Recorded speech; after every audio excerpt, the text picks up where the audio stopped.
Dia 2, Gênesis capítulo 3, versículo 1 até Gênesis capítulo 4, versículo 26. Mas a serpente mais astuta que todos os animais selvagens que o Senhor Deus tinha feito, disse à mulher: É verdade que Deus disse, não comam do fruto de nenhuma árvore do jardim? A mulher respondeu, a serpente: Do fruto das árvores do jardim podemos comer, mas do fruto da árvore que está no meio do jardim, Deus disse: Vocês não devem comer dele, nem tocar nele, para que não venham a morrer. Então a serpente disse à mulher: É certo que vocês não morrerão, porque Deus sabe que no dia que dele vocês comerem, os olhos de vocês se abrirão, e como Deus, vocês serão conhecedores do bem e do mal. Vendo a mulher que a árvore era boa para se comer e agradável aos seus olhos, e a árvore desejável para dar entendimento, tomou do fruto e comeu. E deu também ao seu marido, ele comeu. Então os olhos de ambos se abriram, e percebendo que estavam nus, costuraram folhas da figueira e fizeram cintas para si. E ouviram então a voz do Senhor, Deus, que andava pelo jardim quando soprava o vento suave da tarde. O homem e sua mulher se esconderam da presença do Senhor Deus entre as árvores do jardim, e o Senhor Deus chamou o homem e lhe perguntou: Aonde você está? E ele respondeu: Ouvi a tua voz no jardim, e porque estava nu, tive medo e me escondi. Deus perguntou: Quem disse a você que você estava nu? Você comeu da árvore que eu lhe ordenei que não devesse comer? Então o homem disse: A mulher que o Senhor me deu, por estar comigo, ela me deu da árvore e eu comi. Então o Senhor Deus disse à mulher: Que é isso que você fez? A mulher respondeu: A serpente me enganou e eu comi. Então o Senhor Deus disse à serpente: Por causa do que você fez, você é maldita entre todos os animais domésticos e entre todos os animais selvagens. Você rastejará sobre o seu ventre e comerá do pó todos os dias da sua vida. Porém, inimizade entre você e a mulher, entre você e sua descendência, entre a descendência dela, e ele lhe ferirá a cabeça e você lhe ferirá o calcanhar. E a mulher lhe disse: E a mulher ele disse: Aumentarei muito o sofrimento na sua gravidez. Com dores você dará à luz a filhos, e o seu desejo será para o seu marido, e ele lhe governará. E Adão ele disse: Por ter dado ouvidos à sua mulher e comido da árvore que eu havia ordenado que não comesse, maldita é a terra por sua causa. E em fadiga você receberá dela o sustento durante os seus dias de vida. Ela produzirá também espinhos, ervas daninhas, e você comerá a erva do campo. No suor do seu rosto você comerá o seu pão, até que você volte à terra, pois dela você foi formado, porque você é pó, e ao pó você voltará. E o homem deu a sua luz o nome de Eva, por ser mãe de todos os seres humanos. E o Senhor Deus fez roupas de pele com as quais vestiu Adão e sua mulher. Então o Senhor Deus disse: Eis que o homem se tornou como um de nós, conhecedor do bem e do mal. É preciso impedir que ele estenda sua mão e tome também da árvore da vida, coma e viva eternamente. Por isso o Senhor Deus lançou fora do jardim do Éden para cultivar a terra da qual ele havia sido tomado. E depois de lançar fora o homem, Deus colocou querubins a leste do jardim do Éden e uma espada flamejante que se movia em todas as direções para guardar o caminho da árvore da vida. Adão teve relações com Eva, sua mulher, e ela ficou grávida e deu à luz a Caim. Então disse a ela: Adquiri um varão com auxílio do Senhor. Depois deu à luz a Abel, irmão de Caim. Abel foi pastor de ovelhas e Caim foi agricultor. Aconteceu que no fim de um certo tempo, Caim trouxe do fruto da terra uma oferta ao Senhor. Abel, por sua vez, trouxe dos principais do seu rebanho a gordura deste. O Senhor se agradou de Abel e de sua oferta, mas de Caim e sua oferta não se agradou. Caim ficou muito irritado e fechou a sua cara. Então o Senhor lhe disse: Por que você ainda está irritado? E por que essa cara fechada? Se fizer o que é certo, não é verdade que você será aceito? Mas se não fizer aquilo que é certo, eis que o pecado está à porta, à sua espera, e o desejo dele será contra você.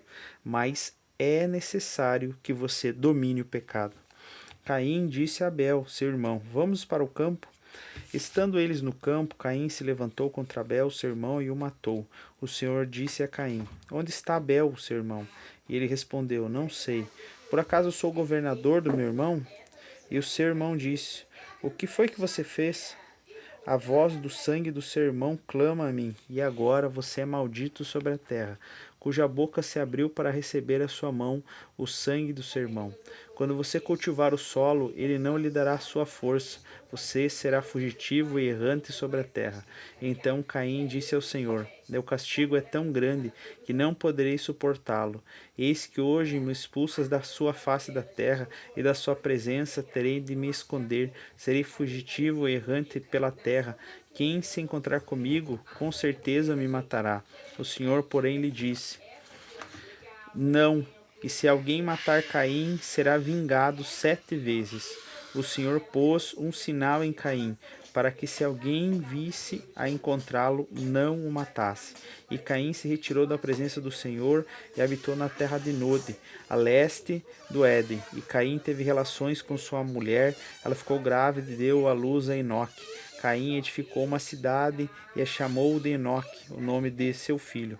A Enoque nasceu Irade, Irade gerou a Meujael, Meujael gerou a Matusael, Metusael gerou a Lameque, Lameque tomou para si 2 esposas, o nome de uma era Ada e o nome da outra era Zilá. Ada deu à luz a Jabal, que foi pai dos que habitam em tendas e possuem gado. O nome do seu irmão era Jubal, que foi pai de todos os que tocam harpa e flauta. Zilá, por sua vez, deu à luz a Tabal-Caim, artífice de todo instrumento cortante, de bronze e de ferro. A irmã de Tubal-Caim foi Naamá. E Lameque disse às suas esposas, Ada e Zilá: Ouçam o que eu digo, vocês, mulheres de Lameque. Escutem o que passo a dizer: matei um homem porque me feriu, e um jovem porque me machucou. Se Caim é vingado 7 vezes, Lameque será vingado 70 vezes 7. Adão tornou a ter relações com sua mulher, e ela deu à luz a um filho, a quem pôs o nome de Sete, dizendo: Deus me concedeu outros descendentes em meu lugar, em lugar de Abel, que Caim matou. A Sete nasceu-lhe também um filho, a qual pôs o nome de Enos. Foi nesse tempo que se começou a invocar o nome do Senhor. Vamos fazer a leitura agora de Mateus capítulo 2, versículo 13 até o capítulo 3, versículo 12. Depois que os magos foram embora, um anjo do Senhor apareceu em sonho a José e disse: Levante-se, tome o menino e sua mãe e fuja para o Egito. Fique por lá até que eu avise você, porque Herodes há de procurar o menino para matá-lo. Levantando-se José, tomou de noite o menino e sua mãe e partiu para o Egito, onde ficou até a morte de Herodes. Isso aconteceu para cumprir o que foi dito pelo intermédio do profeta: Do Egito chamei o meu filho. Vendo-se iludido pelos magos, Herodes ficou muito furioso e mandou matar todos os meninos de Belém e de todos os seus arredores, 2 anos para baixo, conforme as informações que havia recebido dos magos a respeito do tempo em que a estrela havia aparecido. Então se cumpriu o que fora dito por intermédio do profeta Jeremias. Ouviu-se um clamor em Ramá, pranto e um grande lamento. Era Raquel chorando por seus filhos, e inconsolável porque eles já não existiam mais. Depois da morte de Herodes, um anjo do Senhor apareceu em sonho a José no Egito e lhe disse: Levante-se, tome o menino e sua mãe e vá para a terra de Israel, porque os que queriam matar o menino já foram embora, já morreram. Levantando-se José, tomou o menino e a sua mãe e voltou-se para a terra de Israel. Porém, ouvindo que Arquelau reinava na Judéia, em lugar do seu pai Herodes, teve medo de ir para lá. E tendo sido avisado por Deus em sonho, José foi para a região da Galiléia e foi morar numa cidade chamada Nazaré, para se cumprir aquilo que foi dito por intermédio dos profetas: ele será chamado Nazareno. Naqueles dias apareceu João Batista pregando no deserto da Judéia. Ele dizia: arrependam-se, porque está próximo o reino dos céus. Pois é a João que se refere o que foi dito por meio pelo profeta Isaías. A voz que clama no deserto: preparem o caminho do Senhor e endireitem as suas veredas. João usava roupas feitas de pelos de camelo e um cinto de couro, e o seu alimento eram gafanhotos e mel silvestre. Então os moradores de Jerusalém, de toda a Judéia e de toda a região em volta do Jordão iam até onde ele estava, confessavam seus pecados e eram batizados por ele no rio Jordão. Quando João viu que muitos fariseus e saduceus vinham ao seu batismo, disse-lhes: raça de víboras, quem lhes deu a entender que vocês podem fugir da ira que está por vir? Produzam frutos dignos de arrependimento. E não pensem que podem dizer uns aos outros: temos por pai Abraão, porque eu afirmo a vocês que Deus pode fazer com que dessas pedras surjam filhos a Abraão. E o machado já está posto à raiz da árvore. Portanto, toda árvore que não produz bons frutos é cortada e jogada no fogo. Eu o batizo a vocês com água para o arrependimento, mas aquele que vem depois de mim é mais poderoso do que eu, do qual não sou digno nem de carregar as suas sandálias. Ele os batizará com o Espírito Santo e com fogo. Ele tem a pá em suas mãos e limpará a sua eira e recolherá o seu trigo no celeiro. Porém, queimará a palha num fogo que nunca mais se apagará.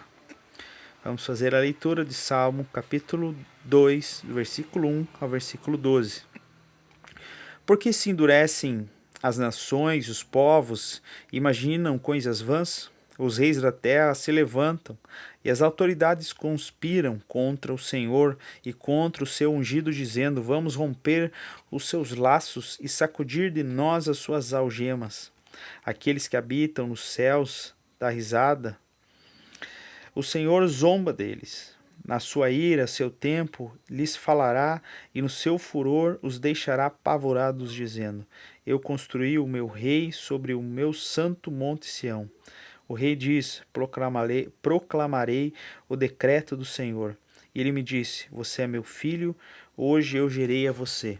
Peça, e eu lhe darei as nações como herança, e as extremidades da terra por sua possessão. Com uma vara de ferro você as quebrará e as despedaçará, como um vaso de oleiro. Agora, pois, ó rei, sejam prudentes, deixem-se advertir. Juízes da terra, sirvam o Senhor com temor e alegrem-se nele com tremor. Beijem o filho para que não se irrite e não pereçam no caminho, porque em breve se acenderá a sua ira. Bem-aventurados todos os que nele se refugiam. Provérbios, capítulo 1, versículo 7 até o 9. O temor do Senhor é o princípio do saber, mas os insensatos desprezam a sabedoria e o ensino. Meu filho, ouça o ensino do seu pai, e não despreze a instrução da sua mãe, porque serão um diadema de graça para a sua cabeça e um colar para o seu pescoço.